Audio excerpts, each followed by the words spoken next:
Man, do these people know what time it is? I don't think they do. I don't think they understand what's about to happen to them. Well, they want to get stroked a little bit. A little bit or a lot? Well, most people can't handle a lot. Think people like when their brains are teased, man? Oh my God. Usually they retreat. Oh man, don't get scared, y'all, because welcome to Strok'D, the art of mental stimulation, where we touch things at depths that most people aren't willing to go. And right here on the mic, you got D-Luv. And Stro. And man, y'all Let's along. get stroked up. Man, y'all about to go along for a hell of a ride, man. Y'all don't even know what's about to happen, but open your minds, open your heart. It's raw. It's something you never heard before. Get ready. Well, imagine that life is a journey and you're walking down a path, but you think you're alone. How that work? Well, you'd be imagining something that's not true. Wow, man. But I get to walk beside my brother, man, right here Every beside single me. day because we are united. In the flesh. You get to witness it. Get ready. It's time. Man, please tell me Please tell you what it means to heal. what it means to heal. Yeah. Is it medicine? Oh, you mean like that? I thought you meant like healing other people. You mean heal myself or within my own body? Well, isn't that medicine? I guess spiritually it could be. What does it mean to heal? When you get back to the version of yourself, I don't know, that resonates deep within you. Like medically, nothing's wrong with you. Spiritually, nothing's wrong with you. You're just in that place that you can exist in when you feel like you're totally you. Well, then you healed yourself at that particular point. That's what that means. I mean, if you found yourself within yourself and then all of a sudden you feel like you're floating through the face of this earth, then I think you might have healed yourself. But I said medically too, though. Medically mean you just asked me the broad definition of healing. So, I was trying to cover like everything, but we covering spiritually here? That's what you're talking about? Well, I mean, what is medical? I mean, I'm going to get a few people to at least look that up, what it means to have medicine in your body or to be medically inclined. I mean, medicine works sometimes if you need it. I mean, most people try to go the holistic route, but if you need medicine, I'm not opposed to it or whatever. But tonight, I want to ask you one question first, though. Like, why do you think people are drawn to you? If you ask me why I think people are drawn to me, I would say I try my best to be innocent. So you try your best to be innocent, so you provide comfort, and they're drawn to you, and you're open. And I guess with you trying to be innocent, that will also probably make you non-judgmental. And when I say people, I mean I see different types of people sometimes come to you that, have things going on within them, or they have problems, and they have all this other stuff going on. But for some reason, they can trust you. And what do you think makes that happen? I know you said, what is the word you just used? You're innocent. You're innocent, but do you think it goes beyond that?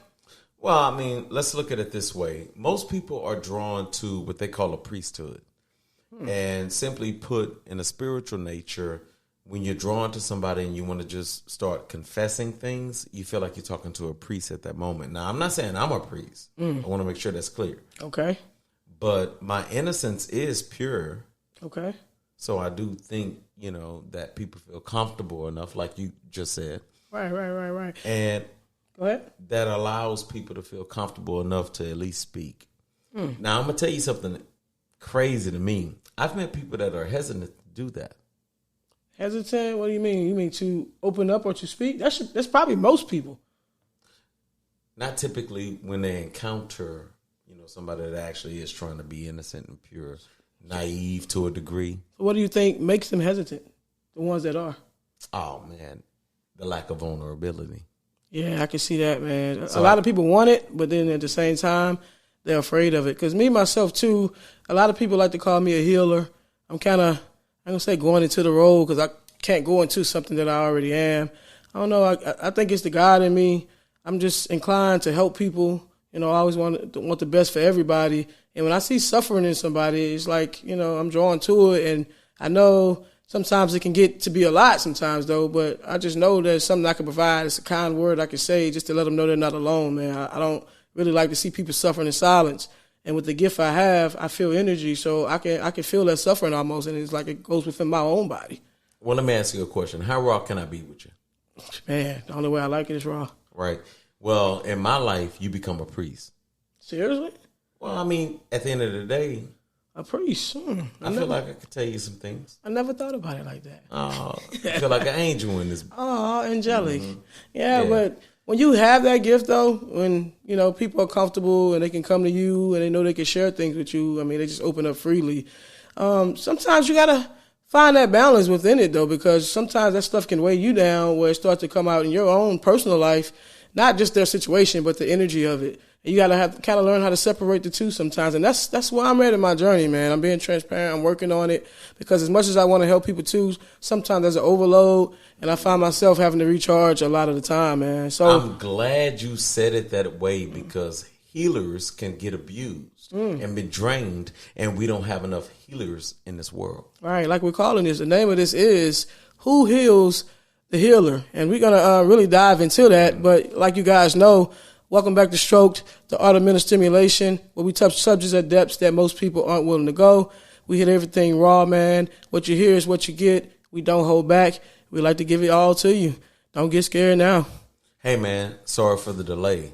It's time to get stroked up. It's time to get stroked up, man. But back to who heals the healer, man. What does that mean to you? Well, to me, the responsibility on all of us is we have to find our inner child. So we have to be innocent to some degree. Because the innocence, look, I put it like this. Jesus said, be like children. Mm-hmm. Their innocence and purity is why he looked a certain way. Okay. He healed on a consistent basis, right? Mm-hmm. He could touch you and soothe your entire body. But that's what a child does you when you interact with a child. That's a good point you made because I don't want to say I'm childish or whatever, but I have youthful energy. Mm-hmm. I'm always in this childlike spirit. I still like to play. I still like to have fun. And really, like we covered on the last episode, I really have to wear a mask to be an adult. Seriously. We all do. I have to wear a mask to be an adult, man. This adulting, I do not like it. I mean, I like, at my core, I'm still that little child, man. So I guess that's a good point you made. At the core of it, that's probably why I am a healer. The innocence of a child lies within me, man. That's a great point, man. But you're not afraid to be that child. That's one of the biggest things that we struggle with. Okay. You know, nobody wants to be vulnerable, right? No one wants to actually pretend that they're innocent. Some people put on the pretense. Okay. Like, take a virgin, for example. They'll even pretend like they had sex. Man, don't you know, I've heard of people doing that because that's like them following the crowd. They don't want to be the only one. I don't want to be the only one. Right. And walking around a virgin the whole time. Right, thinking that's a bad thing, man. To be innocent. Right, to be innocent, man. Right. Man. So who heals the healer? Let me bring this point up right here, though. Like, when you say who heals the healer, okay, let's say you have someone, they are always in relationships where they're caring or they're helping another person. They seem to attract broken people. Broken people are attracted to them all the time, and it comes to a point when they have to ask themselves why or whatever, because, you know, they have that spirit, they have that light within them. But sometimes, as for a healer, don't you think we take on too much? It's like, is that an addiction as well? Healing people like that? It can be. Healing can be an addiction. All of a sudden, you become a necessity to people, and now you're feeding off of the fact that you or something somebody else is needed. Right. But shouldn't that be what we are? I mean, help other people, help our neighbor if we can. No. You know, there's a passage that says, do not cast pearls to swines. I think I told you that before. So we have to be careful because that is about our energy at the end of the day. Okay. You don't want to exhaust yourself. Facts. Right? I know what that feels like, man. And then you want to be mindful of people who are taking advantage of that. I think that's what's getting a lot of people, man. They run into a lot of these people that see that. People that, you know, have all this darkness in their life. And we covered darkness on another episode. I think it's episode 8. I'm pretty sure of it. If you want to go back and you want to go listen to that, man, that's a really good episode. It's going to help a lot of people. But they're encountering these people with all this darkness in them, and all they see, as a healer, I'm speaking to other healers out there, all they see is that light in you. And, of course, darkness is going to be attracted to light. So, you know, every time they get in that dark place, they come and pulling at you. And then what? When they feel good and they get filled up with that light, they go off in the world and they do all these things. When the darkness come back, what do? They come back and look for you. Right. Don't find yourself being a crutch for someone. Right. Mm-hmm. So look at it this way. Let's simplify it real fast. Okay. The people you're around, do they exhaust you or exhilarate you? I like it. Say that one more time. Do they exhaust you or exhilarate you? You know, Go ahead. That's supposed to be reciprocal, by the way. But can it always be? I think it's some people genuine in this world, and I really think I'm one of them. That's why I have to, like I said, the recharge thing. I think some of us are just put here just for that. You know, God put us here. That's our purpose. We're going to heal people, and in turn, we're going to feel pain sometime because we're going to be feeling other people's pain or whatever. I think that's just our job. People are going to be drawn to that, and then that's just the gift we have. We just got to learn how to control that and kind of navigate through that where you're always putting yourself first. Self-care, too. But see, you could be so excitable that you could miss yourself. Okay, explain that one. I mean, you simply might not know that you need to be recharged. Right. Your body tells you in your spirit. It does. Right. But again, look at the people around you. Got you. Or they're trying to build that for you. Okay, for people who may go through that, I want to really break something down for you right now. I'm going to really be transparent right now. I'm going through that right now. This weekend that's coming up, I'm recharging. I've already said it. My body's telling me I'm feeling it. I get a little irritable, you know, around people. Sometimes I'm feeling tired a lot. And I'm like, that's what's going on with me. I start to learn to read it over time. You'll start to see signs and when it's coming about. And you got to just put your foot down, stop the world, stop everything that's going on, and put you first. Like this weekend coming up, I'm cutting everything off. From Saturday to Tuesday, I will not be leaving out of my house. From Saturday to Tuesday, I'll be in my house. Saturday, I'm going to buy everything I need. I'm not moving. And it's going to be all about me. And I'm taking that time. And sometimes you have to do that. You have to see it. You have to notice it's happening and just pay attention to it and do what you need to do for you. But what are those signs, though?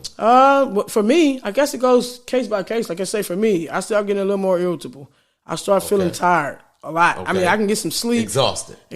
I get sleep and still. And it's just like when I'm dealing with people, it's like I'm there, but I'm not there. It's like I don't even have the energy to give them. And when I start to feel like that, because I always want to help people. You know, I always want to be that pillar. I always want, That's I'm the always healer there. that needs to be healed. That's the healer that needs to be healed, That's man. what that sounds like. And sometimes when I can't encounter someone who helps heal me, like which I have Stro here, man, I'm blessed. I mean, you play a big part in that. But sometimes, I want to get out a break too. So sometimes you got to heal yourself. Man, you trying to break apart from me? Man, never, man. Okay. We united, remember? We united. Oh, yeah. You know what they call that, a marriage. Oh, God. There you go. Well, a union, a bond. Episode 1, guys. Go back to get that definition. They better go back, bro. He stay trying to set me up now. It's a union. It's a bond. Mm-hmm. But one of the things that we do for each other, that we afford each other, is that we build each other up. We don't let each other discharge. Mm-hmm. And if we need discharging, and all I simply mean by that is when we are not at the level that we should be in this world, existing in this society, man, we'll tell each other, get to bed now. Right, quick. Look, we could be on the other line sending a message. Hey, man, get you some sleep. All right, but when I really know, like I'm saying with you personally, when I know that I really need to recharge, when I'm even becoming irritable towards you, and I feel like my energy is going to project over to you. So in turn, my love for you, I want to protect you as well, even from me. So when I know it's coming along, I'll say, hey, let me do this. Let me recharge here so we can be the best versions of ourselves and we can go forth in this world and do the thing that God told us to do, man. Put this message out for everybody and, man, help and heal the world. Well, I definitely appreciate that type of love. I don't want you to poke me in my eye. I'm not violent. Unless I have to be. I'm grateful for your love, though, because genuinely speaking, you will at least try to understand me, right? Right. But see, this is the biggest problems that healers have. Okay. When you're trying to exhaust yourself, so to speak, into another body, you're trying to put all your positivity in another person, and they don't reciprocate that, and you feel so exhausted, it's as if they poked you in both eyes and stabbed you straight in the ribs. Oh, man, that sounds horrible. Well, it is. Okay. Because they did not try to show you the same type of courtesy. But like we were just talking about, so can it always be reciprocal? We were just saying that, like, let's say you have a broken person. They know nothing about helping heal anybody else. They've been in survival mode their entire life and just so unfamiliar to them. It's a foreign land. It's a foreign language. So I guess over time, maybe they can learn. You can help heal them. You can show them so much love. So you say over time, if they don't learn or even try to learn, you should just let that go and give up on that, or you should accept that everybody's just not like that? No. We got to find the language they speak, so to speak, right? Get down to the level. Yeah, get down to the grid. Okay. So we got to find each other's wave pattern, frequency, connections, things of that nature. So once we find that, are we willing to continue to build? So we rejuvenate each other. Right. Right, so we don't deplete each other. Got you. Because let me tell you something. I don't care how strong you are as a person. If Stro depleted you every single day and never nourished you back, I wouldn't be here right now. Thank you. It's real simple. I wouldn't be, like I said before, even like I say, darkness. I'm not a dark person, but when I'm having dark moments, dark is attracted to light. So in turn, what he just said, my thought, I just got lost, y'all. I do that sometimes. Oh, man, hey. Because I was about to roll on one, too. So in turn, darkness is attracted to light. So if he's not light, and that's what I need at the moment, of course I'm not going to be right there. I'm going to go the other way. But if he's showing me light and he's reciprocating that, of course I'm going to go there. I'm going to go try to get some of that. Hey, what you said? I'm going to go try to get some of that. Well, I appreciate that too. So, but at the end of the day, man, what we do for each other is beautiful. It is. And this is what we're trying to teach ourselves and the entire world, because we're all human. Right. You know, at the end of the day, nurture is this. Right. We are all healers. You know what I appreciate the most about this dynamic, this podcast and everything, and the fact you just said we are human. I appreciate the fact that here with you doing this, I get to be human. Like I said, we on this podcast, flaws and all. We mess up, like I said before. I mean, what you see is what you get. We don't change any of it. You hear it. We're human. We're not perfect. So all that editing to make you seem like you're perfect, we don't do that, man. We give it to you raw, man. We give it to you how it comes out. Well, most people can't handle the raw nature. Right. You know, if you put it in reverse, that's called war. Hold on. Oh. Yeah, so slow. Raw and war. Raw and war. Yeah, so at the end of the day, we got to be that raw with each other. But the problem is we're so sensitive and unappreciative of the fact that we have the privilege of communication. Right. So if I told you, hey, man, look, I need a minute. Oh, man, yeah. I need a minute. You better. Communication. You're draining me. Communication. Now, a lot of people couldn't accept nobody just saying that because they would take it personal. Too insulting. They would take it personal, man. That's well, like, go ahead. We're being created by something outside of ourselves at that moment. Right. Because human nature is this, man. If you saw two animals slap each other and beat each other up in the woods, guess what they do when they both tired? They take a break. They do, man. And you just had a key point. Well, this little episode we call Who Heals the Healer. I mean, if you're feeling like you're drained, you're feeling like you can't take it, don't just be there for people. I mean, speak up. Communicate and say it. Say, not right now. Say, hi, hey, I'm always here for you. I'm here to listen to you, but not right now. Yeah, I'm good. Not right now. Not right now. I'm not in the space. I'm not okay. So, I'm going to get back with you. We're going to talk. I help you as much as I can, but right now I have to help me. And a lot of people, they're afraid to do that and afraid to say that. They feel like they're rejecting somebody else, but at the end of the day, you're rejecting yourself. Man, one of the things that we'll do is, instead of saying that, we'll just get reclusive, right? We'll start isolating ourselves. And that's fine, too. Don't get me wrong. Now, you got to protect yourself in the sense that you got to keep yourself in a positive light. Gotcha. Continue to shine. So that means heal yourself, right? Okay. You got to put you first. Self-love. Self-love. Now, we don't want to go there again. Everything starts with self-love, man. We're right back to that. Everything starts. If you don't take care of you, how can you take care of another? If you don't build the foundation of your own house, how can you give somebody else some of your bricks to build theirs? You got to be good, man. You got to take care of you at your core. And I'm grateful that you and I have a friendship where I could easily go. I need a minute. Can you give me that 2? Right. And if you said that, guess what? I'll give you 10. Because me, I'm so thoughtful. I'm like, he might have said 2 to be nice, but he really means 10. Let me give him a little bit of space. Matter of fact, see you next week. I believe that. I'm extreme. I know I'm an extremist, dude. And we're both extremists, though. But that's one of the things that we have to afford each other. How are we if you and I believe in something more powerful than us, and we're supposed to be healers. Okay. We're supposed to be a part of the resolution, right? Not a revolution, but a resolution. Got you. We're healers. Okay. So we're going to allow each other to self-soothe. You think as a healer, you're also sacrificing some of yourself along the way, but that's kindness. That's the most selfless thing you can do, is lend a part of yourself to another who may be going through something that has absolutely nothing to do with you. And you're just going out of your way to try to, help out, make sure they're good, or give them some type of comfort or some type of ear and some type of knowing that you're not alone. Well, I'm going to hit you with a North American concept. Atonement. The blood of. I like the word. Yeah, see, that's covering our sins. Okay. So all mistakes that we make in life, and most people probably going to get lost right here. Simply put, if you're a healer, right, You make mistakes, there's an atonement for. Okay. As long as you come from an innocent concept. Okay. Mean no harm. Always heal. Always provide. Okay. Find yourself within yourself. Find your peace. Sometimes you got to retract. In other words, you got to go backwards. Is this a poem? Well, a little bit. It sounded good, man. It just flowed, man. It really did. But you know, a lot of times with us healers, a lot of times when we're healing others, we're also healing ourselves. Absolutely. And most times when we can be there for you and help you with a situation, we've either went through it ourselves, and so we recognize it, or we're going through it ourselves. So sometimes you might think that someone's healing you, we're healing you, but yet you're healing us at the same time, man. Reciprocate, just like you said.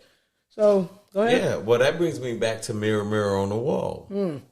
Sometimes we're a reflection of each other. Yes. And that's one of the things that most people in our world do not get. We are mirrors. Sometimes we project, Okay.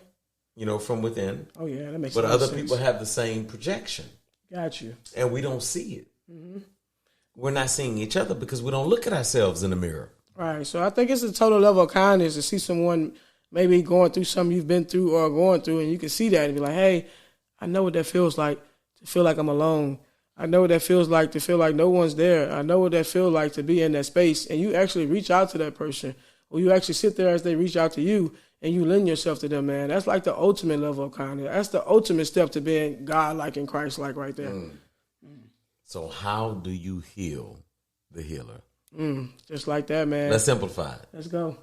Hey, man, I've been ready. Oh, let's get it, man. Go ahead. All right. Well, I'll simply say this. If you're not trying to rejuvenate another person, if you're not trying to encourage another human being, you're not trying to heal the hero. The healer. Right.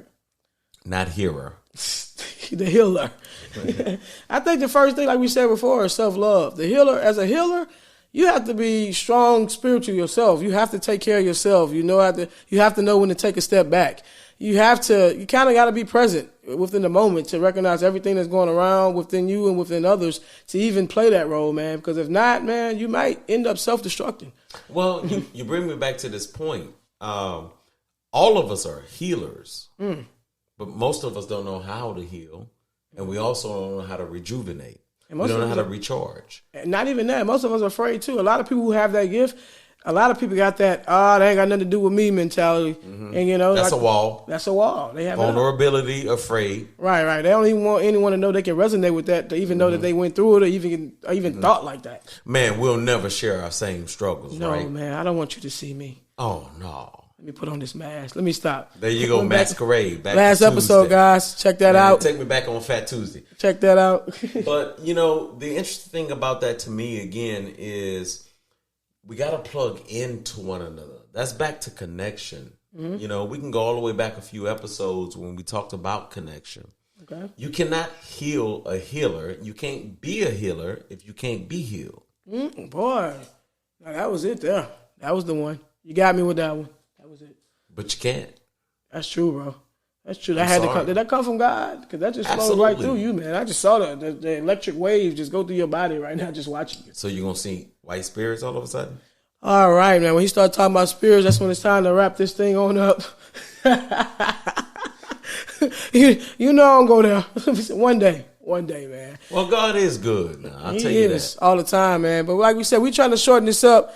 We said we weren't going to keep you guys all night, man. But at the end of the day, put yourself first, man. When you feel that energy depleting, take some time, step to the side, do what you have to do for you, no matter what that may be, man. You got any words before we get out of here, Stro? Well, especially if you're coming out of the essence of love, you know what I mean? So self-sacrifice is a thing. You got to sacrifice yourself a little bit to show that self-love. Okay. Giving of yourself is a part of your love. It is. But you have to love yourself first in order to love. That's how a healer heals. That's how we do it, man. As usual, guys, you know what just happened. You got stroked up. You just got stroked, man. Oh, y'all know what to do. At Stroked, STROK'D _ the podcast. At Stroked, STROK'D _ the podcast. Don't you guys forget to follow and subscribe. Make sure you tell your family members to follow, subscribe, your coworkers, man, your your mother, your father, your friends, all that good stuff. Tell them to follow and subscribe, man. We've been appreciating all the love, man. Even more love would be great. You want to know how to heal a healer? Go listen to Stroke the podcast. That's how you heal with me, man. It was real. It was real, man. Good night. Bye.